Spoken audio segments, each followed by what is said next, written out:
theorem. The only idempotent element in a group is the identity element in the group. Let X be an idempotent element in the group G with respect to the binary operation star. Then by definition, the operation of the element X with itself under the binary operation star gives the element X. As X is an element in the group G, and for each element there exists the inverse element in a group G with respect to the binary operation star. Let X inverse be the inverse element of the element X in a group G. Then X inverse star X is equal to X inverse star X.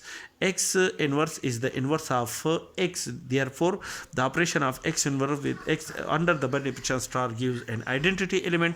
Identity element star X is equal to, these two elements are the inverse of each other. Therefore, under the binary operation star, the X inverse star X is equal to identity. And identity element, the operation of identity element with respect to the binary operation star with the element X gives the element X is equal to E, where E is the identity element in the group G with respect to the binary operation star, which we have to prove.